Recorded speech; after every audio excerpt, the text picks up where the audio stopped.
আসসালামু আলাইকুম সুপ্রিয় সাংবাদিকবৃন্দ, ডিএমপি মিডিয়া সেন্টারে আপনাদের স্বাগত জানাচ্ছি। আমি ডিসি মিডিয়া মোহাম্মদ তালেবুর রহমান। আপনারা জানেন আজকে তিনটা বড় ইভেন্ট আছে ঢাকা মহানগরীতে, খুব স্বল্প দূরত্বে। আপনাদের অনেকেরই জিজ্ঞাসা এই তিনটা ইভেন্ট ঘিরে আমাদের নিরাপত্তা ব্যবস্থা কীরকম, সেই বিষয়টা তুলে ধরার জন্য আমি আপনাদের সামনে উপস্থিত হয়েছি।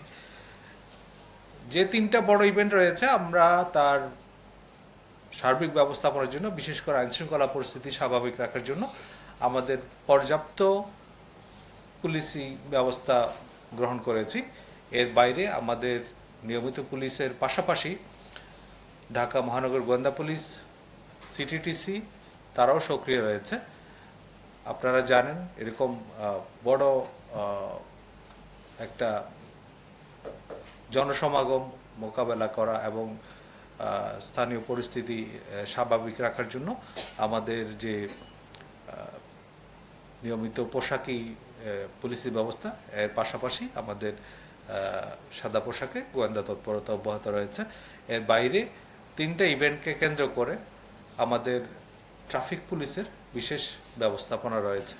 আমরা ইতিমধ্যে গণবিজ্ঞপ্তি জারির মাধ্যমে নগরবাসীকে এই সংক্রান্ত বিষয়ে অবহিত করেছি এবং এই তিনটি অনুষ্ঠান চলাকালে কোন কোন রাস্তা এড়িয়ে চলতে হবে সেই সংক্রান্তে প্রয়োজনীয় পরামর্শ প্রদান করেছি। আর একটা বিষয় আমি আপনাদের সামনে উপস্থাপন করতে চাই, সেটা হচ্ছে আপনারা দেখেছেন সাম্প্রতিক সময়ে বিভিন্ন স্থানে কিছু কতিপয় স্বার্থান্বেষী মহল বিভিন্ন ধরনের উস্কানিমূলক বক্তব্য থেকে শুরু করে নানা ধরনের আইনশৃঙ্খলা বিনষ্ট করার তৎপরতা অব্যাহত রেখেছে। তারই ধারাবাহিকতায় ঢাকা মহানগর গোয়েন্দা পুলিশ সহ ডিএমপির থানা পুলিশ বিভিন্ন কার্যক্রম অব্যাহত রেখেছে। এর এই অংশ হিসেবে গত ২৪ ঘন্টায় ডিএমপির অভিযানে কার্যক্রম নিষিদ্ধ আওয়ামী লীগ এবং তার অঙ্গ সংগঠনের ২১ নেতাকর্মীকে গ্রেফতার করা হয়েছে। গ্রেফতারকৃতরা হলো কার্যক্রম নিষিদ্ধ আওয়ামী লীগের ব্রাহ্মণবাড়িয়া জেলার বাঞ্ছারামপুর উপজেলার ফরদাবাদ ইউনিয়নের সাধারণ সম্পাদক মোহাম্মদ দেলোয়ার হোসেন, ঠাকুরগাঁও জেলার পীরগঞ্জ থানা যুবলীগের সদস্য মোহাম্মদ গিয়াস উদ্দিন, ব্রাহ্মণবাড়িয়া জেলার নবীনগর থানা পৌর আওয়ামী লীগের সভাপতি বোরহানউদ্দিন আহমেদ, শাহবাগ থানা আওয়ামী লীগের ২০ নম্বর ward joint secretary Mohammad Ibrahim, Banani থানা ২০ নম্বর ওয়ার্ড ছাত্রলীগের সহসভাপতি ও ঢাকা মহানগর উত্তরের সদস্য মোহাম্মদ বাদশাহ খান, ছাত্রলীগের কেন্দ্রীয় প্রচার সম্পাদক মোহাম্মদ তরিকুল ইসলাম ওরফে তরিক, আওয়ামী লীগের কেন্দ্রীয় উপকমিটি ও বন ও পরিবেশ বিষয়ক কমিটির সদস্য সাব্বির মজুমদার, ঝালকাঠি জেলার কাঠালিয়া থানা আওয়ামী লীগের সহসভাপতি ও কাঠালিয়া থানার রামপুরা ইউনিয়নের আওয়ামী লীগ সভাপতি মোহাম্মদ জাকির হোসেন ফরাজি, ভোলা জেলার চরফ্যাশন উপজেলা আওয়ামী লীগের সাংগঠনিক সম্পাদক মোহাম্মদ মোরশেদ, ঢাকা মহানগর উত্তর শ্রমিক লীগের সহসভাপতি আনিসুর রহমান হিটলু,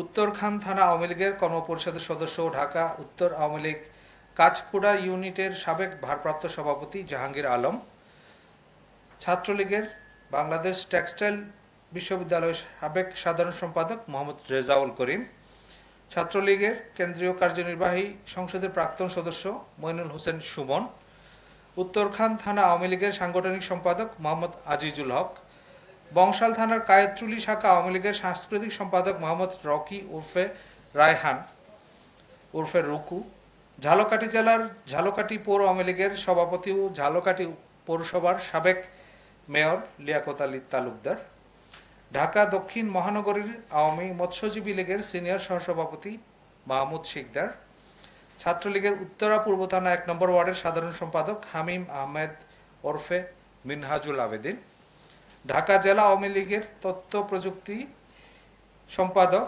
সান মোহাম্মদ, শ্যামপুর থানা ৫৪ নম্বর ওয়ার্ড স্বেচ্ছাসেবক লীগের সাবেক সভাপতি সাইমন রহমান, খিলগা থানা ১ নম্বর ওয়ার্ড স্বেচ্ছাসেবক লীগের সহসভাপতি মোহাম্মদ আল মামুন সরকার। গ্রেফতারকৃত অনেকের বিরুদ্ধে একাধিক মামলার তথ্য রয়েছে আমাদের কাছে। এছাড়া যারা বিভিন্নভাবে সংগঠিত হয়ে প্রকাশ্যে বা গোপনে আইন শৃঙ্খলা বিনষ্ট করার চেষ্টা করছে তাদের বিরুদ্ধে আমাদের অভিযান চলমান থাকবে এবং যে কোনো মূল্যে ঢাকা মহানগরীর আইন শৃঙ্খলা রক্ষা করতে ডিএপি বদ্ধপরিকর রয়েছে।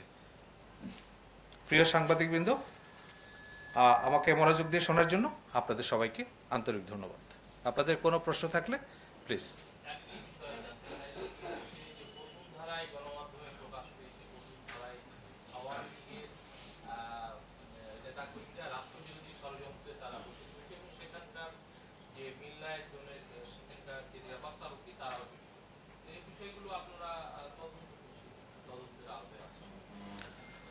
জি, গত ৮ জুলাই বসুন্ধরার ক্যাবি কনভেনশন সেন্টারে যে বিষয়টা ছিল সেটা তথ্য পাওয়ার পরে আমরা ইতিমধ্যে কাজ শুরু করেছি এবং এর প্রেক্ষিতে ১৩ জুলাই একটি নিয়মিত মামলা রুজু হয় ভাটারা থানায়।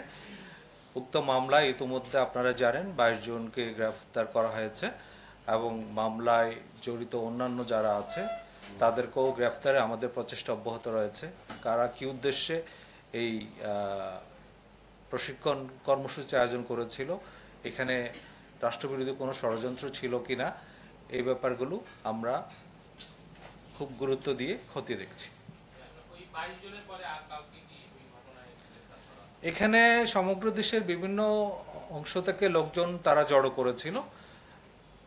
ঢাকা মহানগর ডিবি কর্তৃক ২২ জন ছাড়াও দেশের বিভিন্ন জেলায় প্রত্যন্ত অঞ্চলে আরও ৪ জন এই মামলায় গ্রেফতার আছে এবং বাকি যারা আছে এই ঘটনার সাথে যারা জড়িত তাদেরকেও গ্রেফতারে আমাদের অভিযান অব্যাহত আছে। মামলাটিতে অভিযোগ কি আনা হয়েছে এবং এখানে একজন মেজরের কথা শোনা যাচ্ছিল যে এই বিষয়টি আপনারা পেয়েছেন কিনা বা আরো কোন সামরিক বাহিনী আর কেউ জড়িত আছে কিনা?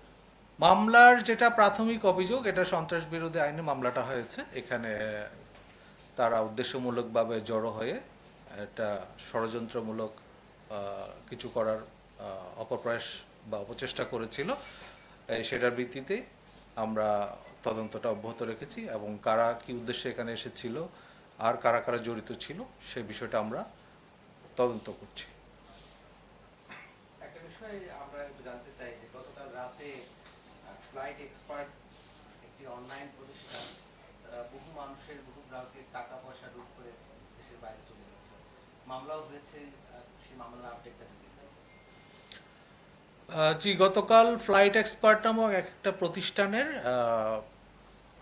কিছু কর্মচারী তারা প্রথমে মতিঝিল থানা আসে। থানায় এসে তারা অভিযোগ করে যে তাদের যে এমডি জনৈক সালমান বিন রশিদ, সে প্রতিষ্ঠানটির কার্যক্রম বন্ধ ঘোষণা করে সপরিবারে বিদেশে চলে যায় এবং প্রতিষ্ঠানের মোটা অঙ্কের অর্থ আত্মসাৎ করে। পরবর্তীতে তাদের অভিযোগের ভিত্তিতে মতিঝিল থানায় একটা সাধারণ ডায়েরি করা হয় এবং এরপরে জানা যায় যে অনেক লোকের অর্থ এখানে ছিল, তারা বিভিন্ন যে এয়ারলাইনের টিকিট এবং হোটেল বুকিং করত। এই 17টি প্রতিষ্ঠানের প্রায় 4 কোটি টাকা তারা আত্মসাৎ করেছে মর্মে পরবর্তীতে একজন ভুক্তভোগী তাদের বিরুদ্ধে মামলা করে এবং এই সংক্রান্তে অলরেডি 3 জনকে গ্রেফতার করা হয়েছে। ধন্যবাদ।